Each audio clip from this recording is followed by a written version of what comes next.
अपराध की दुनिया से आए दिन ऐसे मामले सामने आते रहते हैं जो लोगों को झकझोर के रख देते हैं। कुछ मामलों में पुलिस और कातिलों के बीच आंख में चोली का खेल सालों साल तक चलता रहता है। पुलिस के इर्द गिर्द होने के बावजूद कातिल पुलिस की गिरफ्त से दूर होते हैं। ऐसा ही मामला आज हम आपको बताने जा रहे हैं। आदाब, नमस्कार, सत श्री अकाल। आप देख रहे हैं दिस टाइम हमसफर। साथियों, आज जो सच्ची घटना आपको बताने जा रहे हैं वह सच्ची घटना छत्तीसगढ़ के केहू बहार की है। एमा बाडा अपनी बेटी असीमा की गुमशुदगी दर्ज कराने लेमरू थाने जाता है। वो बताता है 10 अक्टूबर 2020 को उसकी बेटी ये कहकर घर से निकली थी कि वह कोरबा गांव जा रही है, पर वह कोरबा गांव नहीं पहुंची। हर जगह ढूंढने के बाद, हर जगह तलाश करने के बाद जब उसका कोई अता पता नहीं लगा, तब हमने सोचा कि अब पुलिस को बताना ही बेहतर है। 10 अक्टूबर को गायब होती है और 11 जनवरी 2021 को उसकी गुमशुदगी दर्ज कराई जाती है।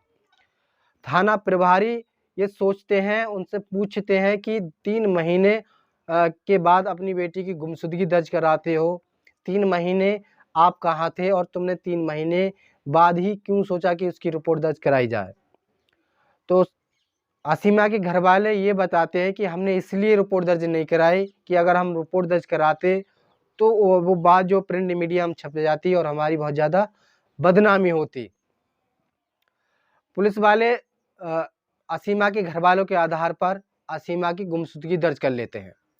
असीमा की गुमशुदगी दर्ज करने के बाद उसकी सूचना हर थाने में सर्कुलेट कर दी जाती है। जगह जगह पोस्टर भी लगा दिए जाते हैं कि जिस किसी भी को दिखे और जिस किसी ने भी देखा हो तो वो लेमरू थाने में संपर्क करे। लेमरू थाने के प्रभारी की तरफ से उसे 10,000 रुपये का इनाम दिया जाएगा। उसके ऊपर 10,000 रुपये का इनाम भी रख दिया जाता है।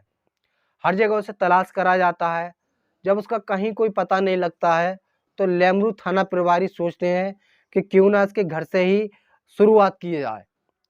तब असीमा के सभी घर वालों से अलग अलग पूछताछ की जाती है। इसी बीच पुलिस के हाथ सबसे बड़ा सुराग लगता है। उन्हें पता पड़ता है कि असीमा का किसी के साथ अफेयर चल रहा था। जिस लड़के से उसका अफेयर चल रहा था उसका नाम अंसलेम होता है। जब अंसलेम के घर पे दबिश दी जाती है तो अंसलेम घर से गायब होता है। अब पुलिस का पूरा जो शक होता है वो अंसलेम पर टिक जाता है कि कहीं ना कहीं अंसलेम का ही हाथ असीमा को गायब करने में है। अब पुलिस वाले अपनी जांच पड़ताल जो तेज कर देते हैं और अंसलेम को खोजने का प्रयास करते हैं। काफ़ी मशक्क़त के बाद अंसलेम को एक जगह से गिरफ्तार कर लिया जाता है और गिरफ्तार करने के बाद जब उससे सख्ती से पूछताछ की जाती है तो पूरा घटनाक्रम सिलसिलेवार तरीके से बताता चला जाता है। वो बताता है कि असीमा और अंसलेम का काफ़ी दिनों से प्रेम प्रसंग चल रहा था। इसी तरह से काफ़ी दिन बीत जाते हैं और बीतने के बाद इसी बीच असीमा अंसलेम को फ़ोन करती है। वो कहती है कि मेरे पेट में बहुत ज़्यादा दर्द हो रहा है। वो कहता है ठीक है, पर आज नहीं, कल तो मैं एक हॉस्पिटल में लेकर चलूँगा। अगली सुबह असीमा को अंसलेम एक हॉस्पिटल ले जाता है। वहाँ उसकी जांच पड़ताल होती है, चेकअप कराया जाता है तो 5 महीने की प्रेग्नेंट पाई जाती है। असीमा अंसलेम से कहती है कि ये हमारे प्यार की निशानी है और हमें अब जल्दी ही शादी कर लेनी चाहिए। अंसलेम असीमा को टहलाता रहता है। वो कहता है कि अभी कुछ दिन रुक जाओ और कुछ दिन के बाद मैं फाइनली बता दूंगा और दिन तारीख भी तुम्हें बता दूंगा। शुरुआत में तो कहता है कि इसका गर्भपात करा दिया जाए, तुम बच्चे को अबॉर्शन करा दो, पर असीमा नहीं मानती है, वो अबॉर्शन नहीं कराती है। 10 अक्टूबर को असीमा को असलम फ़ोन करता है, उसे एक जंगल में बुलाता है। दोनों वो कहता है कि हम जंगल में तुमसे बातचीत करना चाहता हूँ और जल्दी तुम आ जाओ, शादी के बारे में कुछ बातचीत करनी। अंसलेम असीमा को फ़ोन करता है, कहता है कि कुछ शादी के संबंध में तुमसे बात करना चाह रहा हूँ और जंगल में वहाँ तुम्हारा इंतजार करूँगा, वहाँ पर आ जाना।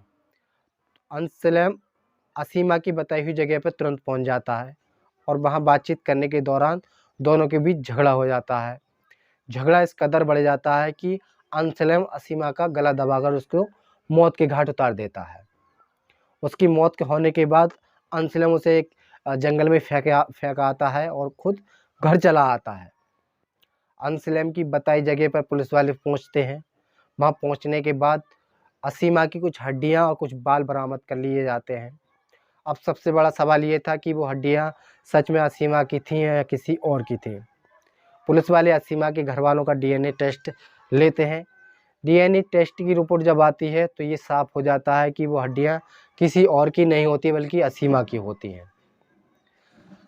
असलम पर गंभीर धाराओं मुकदमा दर्ज करने के बाद उसे जेल भेज दिया जाता है।